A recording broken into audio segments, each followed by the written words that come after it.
Dr. Grudem, one of the reasons I've enjoyed working with you on this project, one of the things I've appreciated about your approach to the whole study Bible has been that you've always asked the question of how the particular notes and maps and articles can serve the church, serve people in various situations, whether it be on the mission field or in families. I wonder if you could talk about some of the ways that you envision the Lord using the study Bible.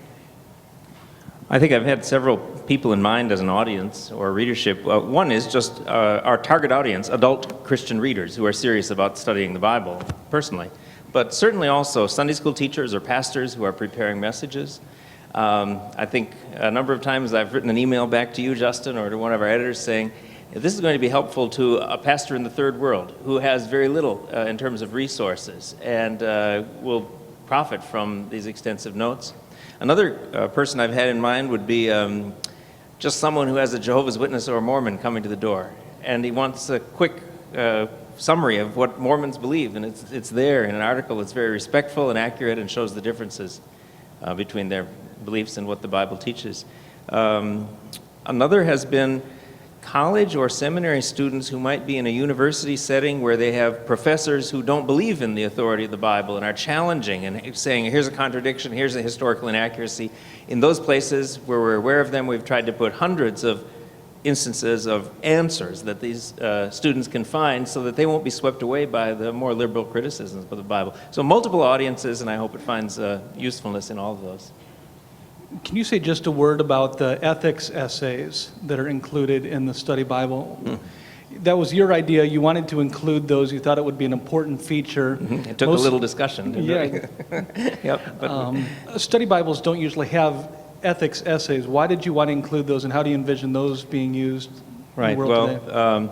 We not only did we put a section on a survey of Christian doctrine, but we also put a collection of ethics essays written by, well, not four people who are professors in ethics, but alphabetically, abortion and the beginning of life, capital punishment, civil government.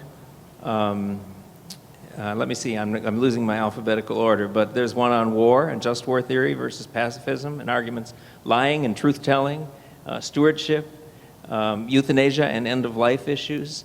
Help me, Justin, am I forgetting something? Marriage and divorce. Marriage and divorce. And, oh no, there's one, marriage and sexual morality, and then there's divorce and remarriage, two separate essays. And there's one on homosexuality. I was just saying, Margaret and I were talking the other day how so frequently we hear among younger generation that people who are, that younger people who are in evangelical churches, too many of them are saying, well, what's wrong with us living together before we get married? Well, we wanted to specifically address situations like that and show where the Bible clearly teaches in multiple passages that sexual immorality is wrong, and that word porneia would certainly have included that kind of conduct in the time of the New Testament. But when people look under marriage and sexual morality, they need to have a discussion of that, discussion of pornography and its harm. So a whole series of ethical issues which I think are so important because the church today finds itself challenged again and again by the relativistic ethics of the culture. Dr. Packer, if I can turn to you next. I'm curious, in this season of your life, you've written many books, you've accomplished many things, you're still actively teaching at Regent, but I know you have many more things that you want to write. We talked about last night. Why did you decide to devote so much time to the ESV translation and now to the study Bible? You could be doing so many other things. What's its strategic importance, and why did you want to be a part of it? Well, I think there's no higher privilege for anyone than to project, communicate Holy Scripture to people, and the project of improving on the Revised Standard Version to produce the English Standard Version, that grabbed me straight away as soon as it was put to me, and I think that God enabled us to do a good job. Then, when I was asked if I would help with a study Bible that would help people to get into the real meaning of the Bible text, once again, my heart said, yes, this is priority. Priority in itself, and therefore priority for Packer. And I made time to do it, and I must confess that by the time that the editing task that I was charged with was drawing to an end, my enthusiasm level had risen so high that when the next envelope full of articles for the Bible came from Justin, my heart said, well, this is the first thing for you to do now.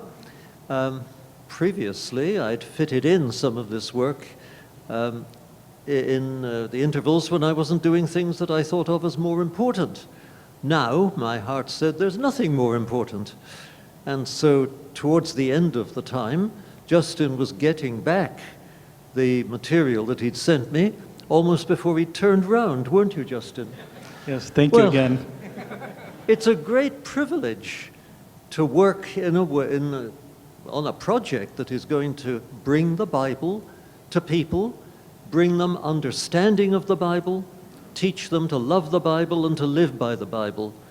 I said when the work of translating the ESV was done that perhaps this is the most important thing that I've ever engaged in any time in my ministry. I feel like saying that all over again in relation to the study Bible. It's an outstanding piece of work, and it's been an enormous privilege to be part of it. And just to be clear, it was not merely a consulting role. You read over 1.4 million words and edited them on paper. So just so nobody thinks that it was merely offering some trajectories or some advice, that we deeply appreciate all of the work that you did, the many, many hours that you invested into the project. Well, thank you, Justin, for saying that. I can only reply, when one is asked to be an editor, one edits.